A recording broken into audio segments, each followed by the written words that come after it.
కేంద్ర రవాణా శాఖ వాహనదారులకు కొత్త నిబంధన పేరిట ఒక ముసాయిదా విడుదల చేసిందని వార్త. ఉదయం లేవగానే భగవంతుడికి నమస్కారం చేసినట్లుగా మన బండిని తీసుకుని బయటకు వెళ్ళేటప్పుడు దాని మీద పెండింగ్ చలాన్లు ఏమైనా ఉన్నాయా అని తనిఖీ చేసుకుని అవి కట్టేసి బయలుదేరితే మంచిది. మీరు ఇంట్లో ఒక్కరే బండి వాడితే మంచిదే.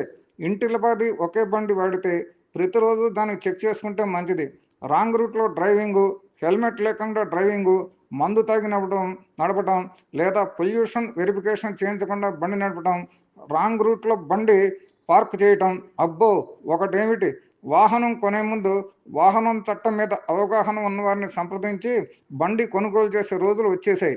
కొత్త రూల్ ప్రకారం చలాన్లు 5 కంటే ఎక్కువ ఉంటే బండి స్వాధీనం చేసుకోవటం, వాహనదారుల లైసెన్సు రద్దు మొదలగు అంశాలతో పోలీసు వారికి అపరిమితమైన అధికారాలు ఈ ముసాయిదా చట్టంలో చెప్పిన దాని ప్రకారం కట్టబెడతారు.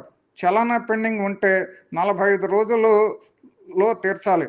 మీ వైపు తప్పు లేకపోతే 45 రోజుల్లో అప్పీల్ చేసుకోవాలి. దీని నుండి జవాబు ఎప్పుడు వస్తున్నా మాత్రం వివరణ లేదు.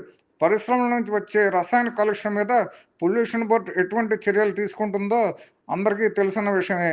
ఈ గొడవలేమీ లేకుండా బస్సు పాస్ తీసుకోవటం లేదా సైకిల్ కొనుక్కొని పాత రోజుల్లోకి వెళ్ళటం, చలాని కట్టే డబ్బు ర్యాపిడో వారికి ధారపోసి దాని మీద వెళ్ళటం. నిర్ణయం మీదే. రిపోర్టర్ చారీలో.